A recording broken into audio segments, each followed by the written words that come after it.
聋哑姑娘年方28，跟随着父亲到姥姥家走亲戚，结果父亲偶染风寒，病倒在了孩子姥姥家。这位父亲怕孩子他娘等不回他们担心，派聋哑女儿回家送信儿。半路上经过一片高粱地，迎面碰上了2个人。从衣着打扮上一看便知，这是一个阔少爷和一个随从。小美人儿，你怎么一个人走路啊？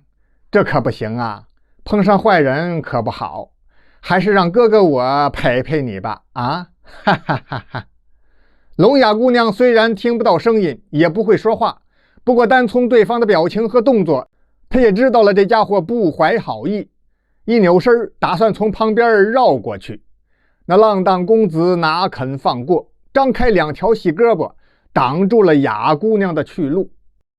哑姑娘往右躲，他就往右边拦；哑姑娘往左躲，他就往左边拦。小美人儿，你不用害怕，哥哥我是好人，我爹是县令，你要是从了本少爷，吃香喝辣，后半辈儿都不用发愁了啊！这个恶少猪仔面色蜡黄，瘦小枯干，完全是因为吃喝嫖赌把身子骨给糟蹋坏了。往前一扑，他就要抱住哑姑娘吴小燕，然后拖进高粱地里行不轨之事。可没想到被哑姑吴小燕本能的用手一拦，这猪仔就是一个趔趄，笨蛋，还不赶快帮忙！他扭脸朝着随从发火了。陪着恶少猪仔的这个贴身随从是他们家的家奴赖大头，人高马大，体格健壮，听了主人的招呼，赶忙一把将哑姑娘吴小燕给抓住了，像是提溜小鸡子似的，就把吴小燕给拖进了高粱地。在恶奴赖大头的协助之下，这县令的儿子猪仔光天化日就在高粱地里把哑姑娘吴小燕给糟蹋了，然后提上裤子扬长而去。吴小燕本打算去跳河一死了之，可一想不行，我就这样死了不明不白，家里人还不得急死啊！再说爹病在姥姥家，我还得给娘和妹妹送信儿呢。于是他强打精神，穿上衣服，整理好头发，流着泪回了家。当娘的看哑闺女边哭边比划，明白是丈夫病在自己的娘家了。吴小燕可没跟她娘说自己半路上被人糟蹋这回事儿，所以老夫人还以为是女儿因为爹病了才哭的。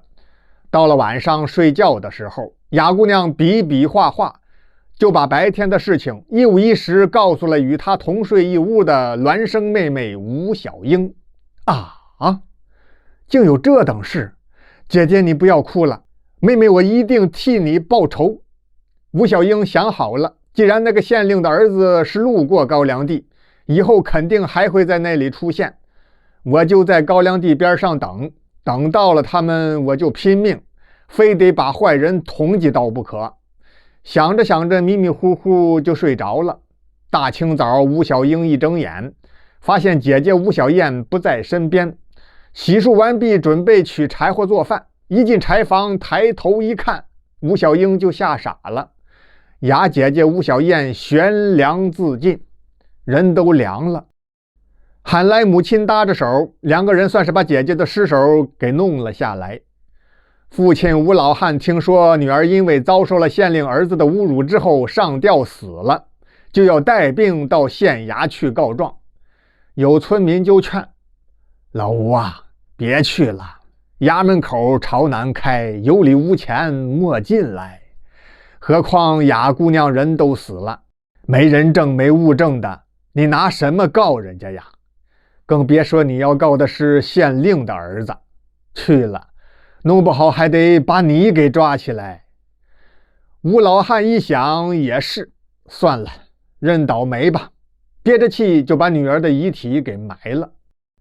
妹妹吴小英腰里别着一把刀，天天到高粱地边上去溜达，一连10几天也没有见着那恶少猪仔的影子。这一天后半晌，闷闷不乐回到家，看到母亲正在后院烧水，准备蒸包子。他们家就是靠卖包子为生的，娘几个在家做包子，他爹吴老汉负责背着包子出去卖，人称吴包子。母亲方氏刚刚把大锅的火升上，见二女儿回来了，小英，你帮娘看着火，我去屋里接着包包子啊。吴小英坐在凳子上，看着灶堂里的火发呆，忽然听到背后的后院门被推开了，扭头一看，是一个瘦骨嶙峋的年轻人。谁呀？正是那县令的儿子朱载。原来那天朱载欺负完哑女之后，他并没有直接走，躲在不远处跟踪哑女吴小燕，一直跟到吴小燕回了家，他记住了吴小燕的家门，这才带着恶奴赖大头离开了。朱载是打算以后还要找上门来欺负哑女吴小燕，今天他这就来了。哈哈，真是巧了，小娘子你在这里呀，真是有缘呐。本公子今天路过此地，口渴了想讨口水喝，没想到巧遇小娘子，不如咱俩再乐呵乐呵吧啊！哈哈哈哈。说着话上前就要搂抱吴小英，他是把吴小英认作哑女吴小燕了。吴小英脑子反应很快，通过外貌和行为断定这就是欺辱姐姐的坏人。他一指朱载身后的恶奴赖大头，让他出去。朱载一愣，小娘子你会说话呀？眼睛盯着吴小英的脸蛋，头也没回，抬起手摆了摆，大头你先出去，没我的命令不许进来。小娘子害羞啊？赖大头当然得听话了，扭身出了院门，在外面把木门关好之后，站在墙边等着。吴小英跟姐姐吴小燕完全不同，自幼喜欢武术，功夫还相当不错呢。恶少爷朱载张开两条细胳膊就要搂抱吴小英，吴小英并不躲闪，从腰间噌的一下抽出短刀，唰一挥手，朱载的喉管就被割断了。这位连声啊都没来得及喊就断了气。这时候大锅里的半锅水刚好烧开了，吴小英掀开锅盖，然后一手抓脖领，一手抓腰带，呱唧一下子，县太爷的这位公子朱载就进了锅了。然后盖上锅盖，吴小英继续加柴烧火。门外那个恶奴赖大头等了老半天，在墙外什么动静也听不到，心想不行，我得看看，老爷让我寸步不能离少爷，今天别再出什么岔头。于是他轻轻推开木门，探头往院子里边看，只有方才那个姑娘还坐在灶台那里烧火，少爷朱载不见了踪影。赖大头心里画魂，腾腾腾紧走几步就到了近前。我家少爷呢？吴小英一扭头，哦，你家少爷呀，从前门走了，去追我姐姐去了。你姐姐？怎么，你还有个姐姐？啊，双胞胎的姐姐。听说我姐刚出门去卖包子了，她就追我姐姐去了。赖大头听到这儿，不再理会吴小英了，撒脚如飞，穿过院子，过了前堂，离开吴家，就一路追赶他的主子朱载去了。连追带找，一直找回了县衙，也没有找到恶少爷朱载。无奈之下，炸着胆子报告给了县令朱一头。大胆！赖大头啊，赖大头，老爷我是怎么嘱咐你的？寸步不能离你们少爷，你怎么就敢离开他呢？要是找不回我儿子，老子先要了你的狗命！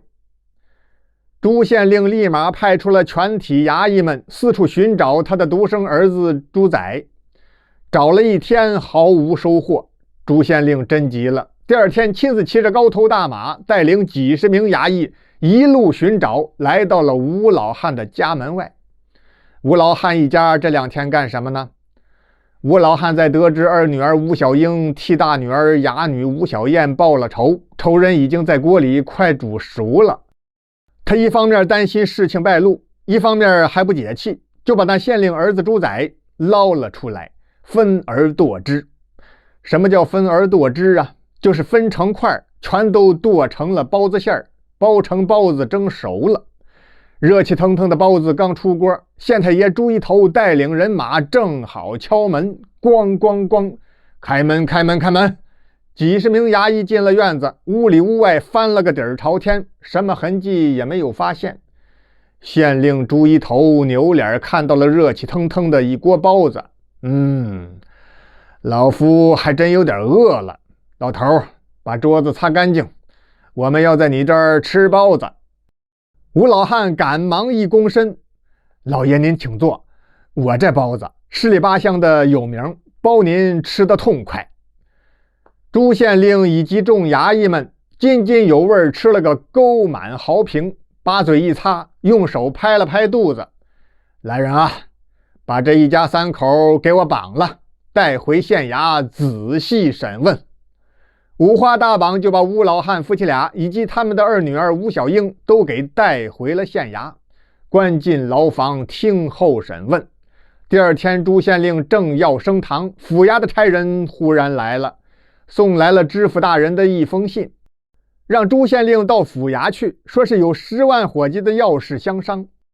朱一头不敢耽搁，骑上马跟随着府衙差役，马不停蹄赶到了府衙。到那儿才明白，原来是知府已经被皇上派来的钦差给拿了。知府交代罪行，自然牵扯出了朱县令，这才将朱一头给诓到府衙，一并逮捕归案。最后知府被撤职了事，把朱一头判了个充军发配。新县令到任之后，提审了吴老汉一家三口。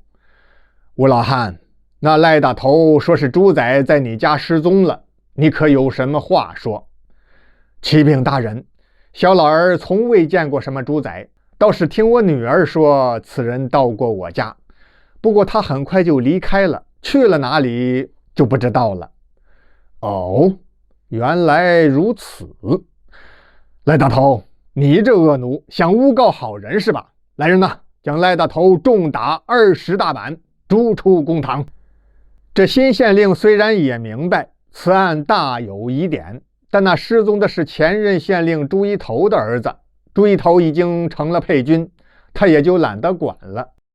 于是就把吴老汉夫妻俩和他们的女儿吴小英全都当堂释放回家了。